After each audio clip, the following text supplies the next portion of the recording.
जरा सोचो क्या होता अगर जो भी तुम अपने सपने में देखते और उसे अपनी असली जिंदगी में ले आते। कुछ ऐसा ही होता है आज की कहानी में। कहानी की शुरुआत में हमें एक लड़के को दिखाया जाता है जिसका नाम सैंग्यू होता है। सैंग्यू एक गरीब स्क्रिप्ट राइटर है जिसके पास न तो कोई जॉब है न कोई दोस्त है और उसके माता पिता भी दुनिया छोड़कर जा चुके हैं। हालांकि उसकी मेन प्रॉब्लम ये है कि वो 6 महीने से सोया नहीं है, क्योंकि हर बार जब वो ऐसा करता है तो उसे सपनों में एक राक्षस दिखाई देता है जो उसे जान से मार देता है। आज रात सैंग्यू मेट्रो में ट्रेवल करने का सपना देख रहा है, तभी अचानक वही राक्षस उसके सपने में आकर सैंग्यू के बाल पकड़ता है, फिर मेट्रो में छेद करके उसका सिर पटरी से रगड़कर उसे मार देता है। तभी सपने में मरने के बाद उसकी आंखें खुल जाती है और फिर वो कुछ लिखने का इरादा बनाता है, लेकिन तभी अचानक उसका मकान मालिक गेट खड़खड़ाता है और ऐसा दिखावा करता है जैसे वो उसके लिए खाना लाया हो। लेकिन सैंग्यू कमरे की खिड़की से कूदकर भाग जाता है क्योंकि उसके पास किराए के पैसे नहीं थे। जब सैंग्यू रोड पर चल रहा होता है तो उन सभी साइकोलॉजिस्ट और डॉक्टर्स को याद करता है जिनसे उसने अपने सपनों के बारे में बात करी थी, लेकिन सपनों को लेकर सभी का अलग अलग नजरिया था। लेकिन ऐसी एक भी चीज नहीं थी जिससे सैंग्यू की किसी भी तरह की मदद हो सके। वो एक फूड स्टॉल पर रुकता है और एगलेस पैनकेक मांगता है क्योंकि अंडे वाला पैनकेक खाने के लिए उसके पास पैसे नहीं थे। लेकिन फूड स्टॉल का मालिक सैंग्यू पर दया करके उसे फ्री में अंडे वाला पैनकेक दे देता है। जब तक उसका पैनकेक बनके तैयार हो रहा होता है तब तक वो गली के उस पार एक कैफे को देखता है जहाँ हुआर काम कर रही होती है। वो हुआर से बहुत ज्यादा प्यार करता है। वो उससे सालों पहले मिला था जब वो अपने कुछ दोस्तों के साथ क्लब में गया था तो हुआर वहाँ बैंड शो कर रही थी। तभी सैंग्यू को हुआर की आवाज बहुत अच्छी लगी और वो तब से उसके बारे में सोचता रहता है। तभी उसका पैनकेक तैयार हो जाता है और वो उसको मजे से खाने लगता है, लेकिन वो चौंक जाता है जब पीछे से उसका मैनेजर सैंग जी आ जाता है। सैंग्यू उसे देखते ही भागने लगता है और अपना पैनकेक नीचे गिरा देता है। वो ज्यादा दूर तक नहीं भाग पाता और सैंग जी उसे पकड़ लेता है। फिर वो उसे रेस्टोरेंट में ले जाता है जहाँ सैंग्यू उसे नूडल्स खाते हुए देखता है। वहाँ सैंग्यू उसे डांटता है क्योंकि सैंग्यू ने कॉन्ट्रैक्ट की इज्जत नहीं की और स्क्रिप्ट भी टाइम पर डिलीवर नहीं करी। फिर वो अपने मैनेजर दोस्त को सपने वाली बीमारी के बारे में बताता है और कहता है कि वो कॉन्सेंट्रेट नहीं कर पा रहा, इसलिए स्क्रिप्ट अब तक तैयार नहीं हुई। लेकिन सैंग जी ये सब नहीं सुनता और 10 दिनों में स्क्रिप्ट तैयार करने का ऑर्डर दे देता है। फिर सैंग्यू वापस अपने अपार्टमेंट में जाता है और देखता है कि उसका सामान गेट के बाहर पड़ा है और गेट भी लॉक्ड है। इसका मतलब उसके मकान मालिक ने उसे घर से बाहर फेंक दिया है। फिर वो रात बिताने के लिए एक कैफे में जाता है और लैपटॉप में स्क्रिप्ट लिखने की कोशिश करता है, लेकिन बहुत खतरनाक भूख के कारण कुछ नहीं लिख पाता और आखिर में सो जाता है। फिर अचानक उसके पीछे दोबारा वही राक्षस आ जाता है जो पहले उसके सपने में आया था। वो अपनी जंजीरों से सैंग्यू का गला दबाता है और उसका सिर टेबल पर मारता है। एक बार फिर अपने सपने में मरने के बाद वो सुबह उठता है तो उसे पता चलता है कि उसका लैपटॉप चोरी हो चुका है। उसे सपनों में और हकीकत में कोई डिफरेंस नहीं दिखता। फिर वो सैंग जी को मैसेज करता है और बताता है कि अब वो सुसाइड कर रहा है। सैंग्यू हुआर के कैफे की सामने वाली बिल्डिंग को चुनता है और उसके किनारे पर खड़ा हो जाता है। कूदने की पूरी तैयारी कर लेता है, लेकिन अचानक वहाँ फूड स्टॉल वाला आदमी आ जाता है और उसे बचा लेता है। वो उसे फ्री में खाने के लिए पैनकेक देता है और उसके साथ बैठ जाता है और सैंग्यू को बताता है कि अब जब भी तुम अपना सपना देखो तो तुम्हें आई एम ड्रीमिंग बोलना है, इससे तुम फौरन अपने सपने से बाहर आ जाओगे। सैंग्यू देर रात तक छत से हुआर को देखता रहता है। रात को अपना फोन बेच देता है ताकि उसे कुछ पैसे मिल जाएं और वो उन पैसों से खाना खरीद सके। फिर सैंग्यू एक स्टोर में जाता है और वहाँ कुछ चीजें चुराने की कोशिश करता है, लेकिन अपना मन बदल लेता है जब उसे पता लगता है कि उसे देखा जा रहा है। फिर वो खाना खरीदता है और स्टोर के बाहर बैठकर खाता है। अचानक सैंग्यू चौंक जाता है जब हुआर वहाँ आ जाती है। उसे लगता है कि ये सच है, लेकिन तभी वो राक्षस में बदल जाती है और राक्षस सैंग्यू को कांच की तरफ धक्का देना शुरू कर देता है। वहीं दूसरी तरफ स्टोर मैनेजर को लगता है जैसे सैंग्यू को किसी तरह का पैनिक अटैक आया हो। राक्षस सैंग्यू को उठाकर अपनी तलवार से मारता है और उसे कांच की खिड़की से स्टोर के अंदर फेंक देता है। सैंग्यू फूड स्टॉल वाले आदमी की बात को याद करता है, तलवार को पकड़े रहता है और कहता है आई एम ड्रीमिंग। तभी वो सपने से बाहर आ जाता है और उसके हाथों में राक्षस की तलवार आ जाती है। सैंग्यू स्टोर मैनेजर की बुलाई हुई एम्बुलेंस के आने से पहले वहाँ से भाग जाता है। फिर तलवार को सुरक्षित अपने पास रख के रात एक पार्क में बिताता है। अगली सुबह फिर वो उस तलवार को बेचने एक एंटीक शॉप में जाता है। सारे दुकानदार उस तलवार को खरीदने के लिए बहुत उत्सुक हो जाते हैं। तभी उसे लगता है कि उसके हाथ बहुत कीमती चीज लगी है। फिर सारी दुकानों में जाने के बाद फाइनल में वो एक दुकानदार से बार्गेनिंग करके तलवार को 20,000 में बेच देता है। सैंग्यू बिना टाइम वेस्ट करे सारे पैसे खर्चना शुरू कर देता है। लैपटॉप खरीदता है, अच्छे रेस्टोरेंट में खाना खाता है और एक फैंसी होटल में रहता है। सैंग्यू शेविंग करके अपना लुक अपग्रेड करता है और चिकना बन जाता है। जैसे ही रात होती है वो नींद की कुछ गोलियां लेता है और सपना आने का इंतजार करता है। ये सपना भी उसे उसी होटल में आता है जहाँ वो रुकता है, इसलिए वो अपना कमरा छोड़कर कॉरिडोर में घूमने लगता है। फिर वो एक फ्लावर पॉट को उठाता है और कहता है आई एम ड्रीमिंग, लेकिन कुछ नहीं होता। वो थोड़ा और पता लगाने की कोशिश करता है, लेकिन तभी अचानक दीवार तोड़ के वापस वही राक्षस आ जाता है और एक सोने की कुल्हाड़ी लेकर उसका पीछा करता है। राक्षस उसे कुल्हाड़ी से मारता है और इधर उधर फेंकता है, जिससे उसे काफी चोट लगती है। लेकिन थोड़ी देर बाद सैंग्यू कुल्हाड़ी पकड़ लेता है और जल्दी से कहता है आई एम ड्रीमिंग। एक बार फिर वो अपने हाथों में राक्षसी कुल्हाड़ी लेकर जागता है और उसके सारे घाव भी ठीक हो जाते हैं। जाते हैं। अगली सुबह वापस वो उसी दुकानदार को कुल्हाड़ी बेच देता है और पैसों को तुरंत खर्च कर देता है। आज रात को वो एक नई चाल चलता है। वो सोने से पहले एक किताब में पुराने जमाने के म्यूजियम्स की तस्वीरें देखता है ताकि वो म्यूजियम उसके सपने में आ सके, और उसकी चाल काम कर जाती है क्योंकि सपने में वो उसी म्यूजियम में पहुंच जाता है। सैंग्यू चारों ओर देखता है, सभी एंटीक चीजों को घूरता है, सबकी प्राइस देख के सबसे महंगी चीज चुनता है और राक्षस के आने का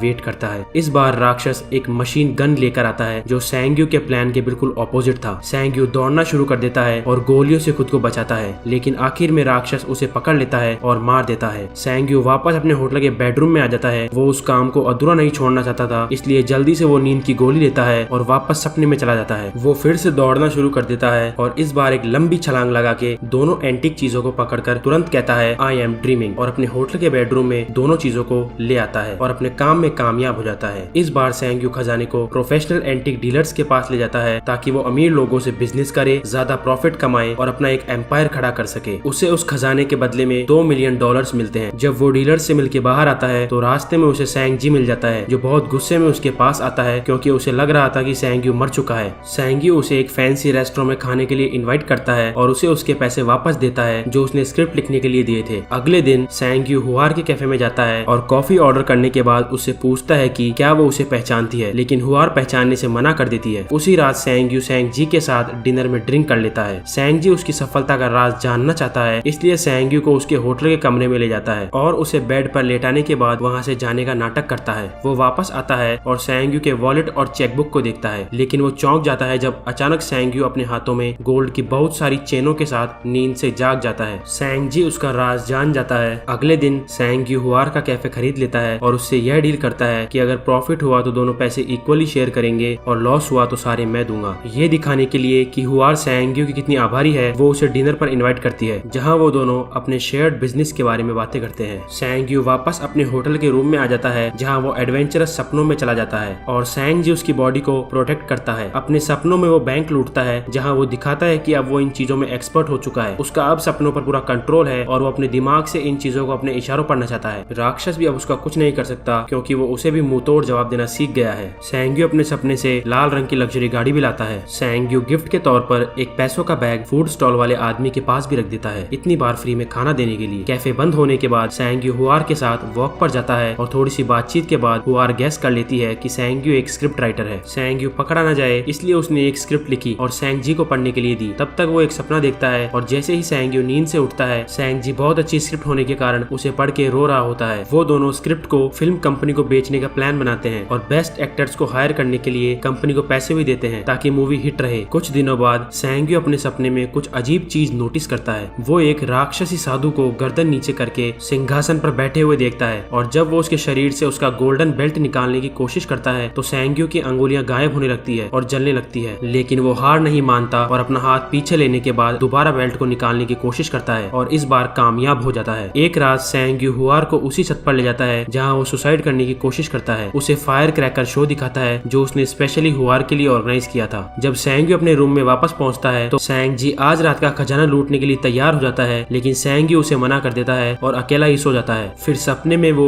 एक बहुत लंबी और खाली बिल्डिंग में पहुंचता है जहाँ बालकनी में कोई उसका इंतजार कर रहा होता है। जैसे ही सैंग्यू उसके पास जाता है तो देखता है कि वो बिल्कुल उसका हमशक्ल है। तभी अचानक सैंग्यू अपने सपने से बाहर आता है और अपने कंधे और चेहरे पर नए जले हुए निशान देखता है। अगले दिन सैंग्यू फूड स्टॉल वाले आदमी के पास कोई नई सलाह लेने जाता है, लेकिन फूड स्टॉल के पास पहुंचते ही उसके साइड में एक वैन आती है और कुछ बदमाश उसे किडनैप कर लेते हैं। जब वो उसके सिर से बैग हटाते हैं तो सैंग्यू को पता चलता है कि बदमाशों ने उसे चारों तरफ से घेर लिया है। उन बदमाशों का लीडर चैंग-जी होता है। जब सैंग-जी पैसे लेकर आता है तो चैंग-जी के आदमी उससे पैसे भी ले लेते हैं और उसे भी किडनैप कर लेते हैं। अब सैंग्यू के पास बचने का और कोई चारा नहीं बचता, इसलिए वो बेहोश सैंग-जी के साथ सारे बदमाशों को अपने अपार्टमेंट में ले जाता है जहाँ वो उनको अपने खुफिया कमरे में रखी एंटीक, यूनिक और महंगी चीजें दिखाता है। लेकिन तभी हुआर सैंग्यू से मिलने उसके अपार्टमेंट पे आ जाती है। जैसे ही वो लिफ्ट से बाहर निकलती है एक बदमाश उसके सिर पर भी बैग डाल के उसे भी किडनैप कर लेता है और उसी जगह ले जाता है जहाँ सैंग्यू को रख रखा था। चैंग-जी हुआर को परेशान करता है और सैंग्यू को उकसाता है और तभी सैंग-जी को होश आ जाता है। हुआर चैंग-जी को लात मारती है लेकिन वो बच जाता जाता है। सैंग्यू भी बदमाशों को दांत से काट लेता है और तीनों बच के भाग जाते हैं। तीनों ज्यादा दूर तक नहीं भाग पाते क्योंकि सैंग्यू के बहुत ज्यादा खून आ रहे थे। फिर जल्दी से सैंगजी बदमाशों को पकड़ लेता है और आगे नहीं जाने देता ताकि सैंग्यू और हुआर भाग सके। लेकिन दोनों बदमाश ट्रेंड थे और सैंगजी अकेला था, इसलिए दोनों ने मिलकर सैंगजी को जान से मार दिया। जैसे ही सैंग्यू और हुआर सीढ़ियों से ऊपर पहुंचते हैं, एक बदमाश उन्हें पकड़ लेता है और वो दोनों के साथ मारपीट करता रहता है। थोड़ी देर बाद सैंग्यू अचानक खुद को बहुत सारे खंडरों में पाता है जहाँ वो काले पानी से ढका हुआ होता है, जो हिलने डुलने पर जल्द ही उसकी पूरी बॉडी से हट जाता है। चारों ओर देखने के बाद वो एक चमकते हुए गेट को छूता है जिसमें दिखाया जाता है कि उस रात स्टोर के बाहर से उसे एम्बुलेंस में ले जाया गया था। जब ये खत्म हो जाता है तो वहाँ से बाहर निकलने के लिए वो आई एम ड्रीमिंग कहता है, लेकिन कुछ नहीं होता, बल्कि उसका ब्लड लॉस होने लग जाता है। अचानक उसका शरीर बदलना शुरू हो जाता है और सैंग्यू दानव यानी राक्षस बन जाता है। फिर उसके हाथ में एक कुल्हाड़ी आ जाती है जिससे वो दीवार को तोड़ने की कोशिश करता है। आखिर में जब दीवार टूट जाती है तो राक्षस सैंग्यू के लिविंग रूम में आ जाता है और राक्षस सभी बदमाशों को मशीन गन से मार देता है। फिर राक्षस सैंग्यू को मारने के लिए उसके पास जाता है और सैंग्यू को मार देता है। फिर सभी एंटीक चीजें जो वो अपने सपनों से लाया था गायब होने लगती है, उसके अपार्टमेंट से भी और अमीर लोगों के कलेक्शन से भी। और जब वो जागता है तो खुद को वापस उसी स्टोर पर पाता है जहाँ हुआर राक्षस में बदल गई थी। और अब तक जो भी हुआ है वो सब कुछ एक बहुत लंबा सपना था और तब से सैंग्यू वहीं स्टोर के बाहर ही सो रहा है। हुआर ने सैंग्यू को कॉन्सर्ट में देखा था, इसलिए वो उसे पहचान जाती है। उसे सैंग्यू पर दया आ जाती है और वो उसे रियलिटी में खाना खिलाती है। जब सैंग्यू नूडल्स खा रहा होता है तो हुआर उसे बताती है कि उसने सैंग्यू की लिखी हुई स्टोरी एक मैगजीन में पढ़ी थी, उसे वो स्टोरी बहुत अच्छी लगी और स्टोरी बहुत अच्छी प्राइस में बिक सकती है। तब तक वो उसे अपने कैफे में काम करने की जॉब दे सकती है, जिससे वो टूट जाता है और रोना शुरू कर देता है। कई दिनों बाद अब अपने जीवन से सेटिस्फाइड सैंग्यू खाना ऑर्डर करने के लिए फूड स्टॉल वाले आदमी के पास जाता है तो वो उसे उसके पैसों का बैग वापस देता है और उसे अपने पेट पे एक निशान दिखाता है क्योंकि उसके पास भी वही शक्तियां है जो सैंग्यू के पास है। लेकिन उसने ये साधारण जीवन जीना ही सही समझा। जैसे ही सैंग्यू उसकी कहानी सुनता है, उसके पीछे उसके आखिरी सपने का खंडर दिखाई देता है और ये पता चलता है कि गैंगस्टर्स को मारने वाला राक्षस उसका पीछा कर रहा है। तो क्या अब तुम भी अपने सपनों को हकीकत में बदलना चाहोगे? कमेंट्स में जरूर बताना।